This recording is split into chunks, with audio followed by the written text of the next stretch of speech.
What if I told you that Lewis Hamilton's car was secretly altered by Ferrari without his consent, and that this internal betrayal could sink not only its season, but the entire structure of the Italian team? Today I tell you everything that nobody dares to say about the most toxic scandal of the year in Formula One. It all started with a simple phrase, but loaded with an intention that pierced the meeting room as a shot.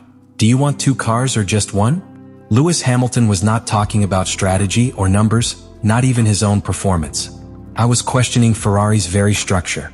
That phrase, pronounced after the Hungarian Grand Prix, was the culmination of weeks, even months of accumulated frustration, forced silences and technical decisions that, from their perspective, not only harmed him but also betrayed him. The situation quickly climbed when internal details of the team began to leak. Not from the press, from rivals, but from someone within Ferrari himself, Riccardo Adami, Hamilton's career engineer. What he revealed shook the foundations of the team. Internal documents clearly showed how Hamilton's SF25 was deliberately altered between Friday night and Saturday morning, at a key moment of the weekend. And the most alarming was not only what, but how and why. These adjustments were not requested by the pilot, even by his work group. They were imposed from the Central Performance Group of Ferrari, a technical entity that acts with operational independence and that has privileged access to all cars. Among the modifications, the change in the rear driving height of the car stands out. A fundamental parameter that Hamilton had refined the millimeter during the free sessions to achieve a perfect balance in braking and traction. By being altered without his knowledge, all the balance he had built fell apart. What was previously a stable and predictable rear became a nervous, unpredictable axis, which forced him to constantly correct in each curve. And that was not all. The preload of the differential was also changed, a key piece in the delivery of torque.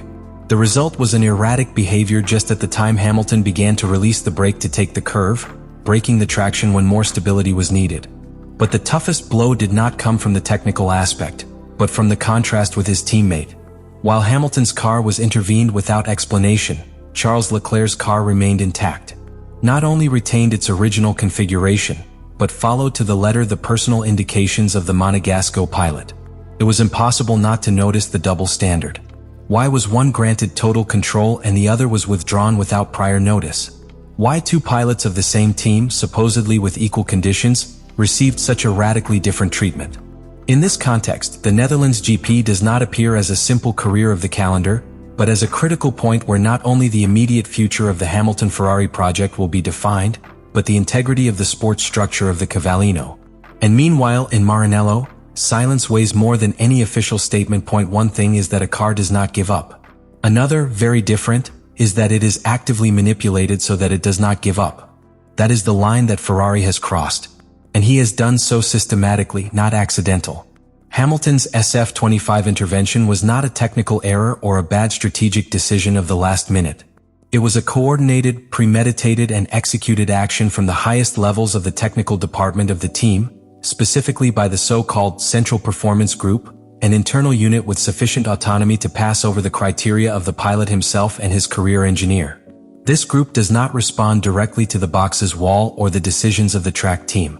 Its main function is to develop and apply global configurations that maximize the performance of the car depending on the analysis of data, simulations and predictive models.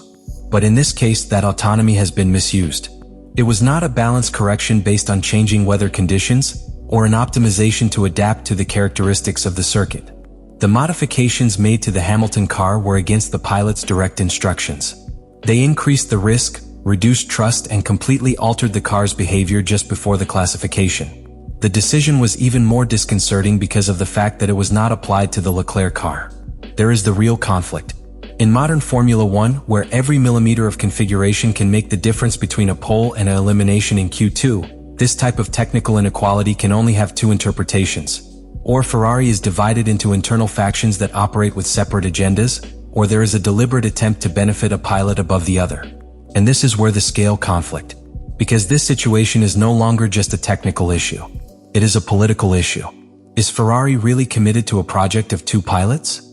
Or have they decided, unofficially but fully executed, that Charles Leclerc is the absolute number 1, and that Hamilton, despite his record, is there only as a marketing figure or strategic support? The public statements of the team have been careful, almost cold. Silence before the accusations, no resounding denial, not even a clear defense of his most experienced pilot. And that is what most restless. In Maranello there are no public alarm signs, but of a forced calm that hides an internal crossfire. The sources close to the Italian structure say that there are unresolved tensions between the technical area responsible for Leclerc and the Hamilton team. Tensions that come from the same moment that its signing was announced, and that now, with unequal results on track and contradictory internal decisions, they are exploiting. All this generates a toxic environment. In a team that needs stability, what there is distrust. Hamilton can no longer be sure that what is decided in the factory goes in line with what he needs to compete. And when a pilot loses that certainty, he also loses a vital part of his performance, the mental connection with his car. Without trust, there is no control. Without control, there is no competitiveness. What is happening in Ferrari is not just a bad streak. It is an institutional decomposition, disguised as technical decisions. A sabotage disguised as engineering. A conflict of power that threatens to devour from within one of the most legendary structures of motoring. And in the middle of everything, Lewis Hamilton, who arrived in Maranello with the promise of closing his career as a legend, and could be seeing how they make him a martyr. With the Netherlands Grand Prize around the corner, Ferrari's internal structure seems to be on the verge of implosion.